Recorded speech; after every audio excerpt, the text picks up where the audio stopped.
Hi guys, it's Lynn again. We're going to do some one-sided limits now involving some algebra and see what that looks like. So again, with the one-sided limits, the only difference between one-sided and a regular limit is this plus or minus symbol right there that tells you if you're looking at a graph, you're approaching 1 from the negative side or from the left on a graph. So you're plugging in technically numbers like 0.5 or 0.9, something a little bit less than 1. But algebraically, when you have an algebraic expression, for the most part, one-sided limits, you just treat like normal limits. You just want to take this number and try to plug it into this expression and see what your answer is. So as you can see, we're plugging in positive 1. That's not negative 1, that's positive 1, right?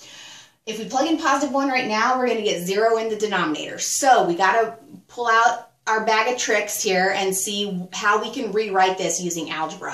Notice the radical. That should be your trigger. Whenever you see a radical with limits, you're going to want to try to rationalize. And in this case, you're rationalizing the numerator, okay? So we're going to multiply that numerator by its conjugate, which is the exact same terms, just the opposite operation. So it's going to be x plus the square root of x. And we have to multiply by the exact same thing on the bottom to keep this expression the same, right? Now, when we rationalize the top or the bottom, in this case the top, you're always going to FOIL the one where you're rationalizing, if that makes sense. So I am going to FOIL the top. So I'm going to get x times x will give me x squared. Now the outside, the plus square root of x times x, and the inside, which is minus x square root of x, those will always cancel when you're using a conjugate, right? And then the last times the last will be minus square root of x times square root of x, just gives me plain old x, like that. When I FOIL out the top, that's what I get. The position that I am not rationalizing, in this case the bottom, don't ever worry about foiling. It's always better if you don't FOIL. So I'm going to leave that as x minus 1 times x plus the square root of x, written out in separate factors like that. So this is still a limit because I have not plugged in my x value yet. I still have that limit notation. Now, I still can't plug the 1 in yet because I'm still going to get 0 in the denominator. So I have to take this a step further, and you look at it, and hopefully there's a red flag going off in your head seeing the numerator because you can still factor this, right? You have to be able to identify that. The numerator can now be written as, this is going, if I factor an x out in front, that will be x minus 1.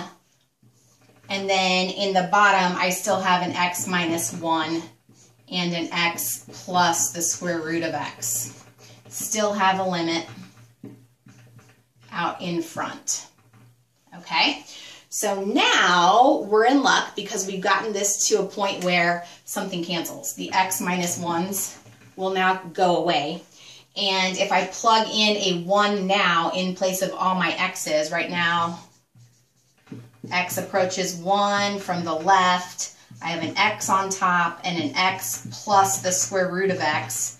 Now I can plug in the 1 and I get 1 over 1 plus the square root of 1 for a grand total of 1/2. So my limit in this case, my one-sided limit in this case, will be 1/2. So I treated this just like a normal limit. I rewrote it using rationalizing until I could plug the 1 in, and at the end of the day, I got a solid answer of 1/2.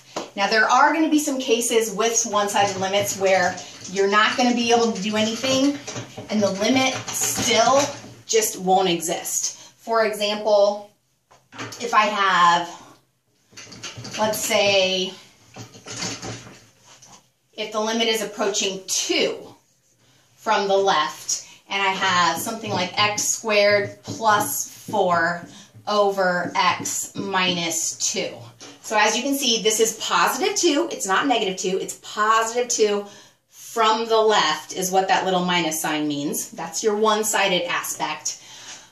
If I plug 2 in right now, I'm going to get 0 in the denominator. So you think, crap, can I rewrite this somehow? Can I factor? Can I rationalize any of those other tricks?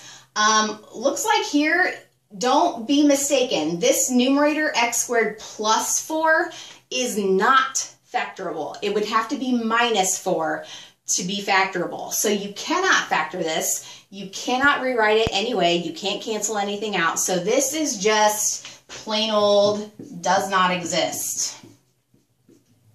There's no way to rewrite that using algebra so you can plug the 2 in. So if there's no way to do it, you still might have some limits that just don't exist. So hopefully that helps. Let me know if you have any questions. Thanks.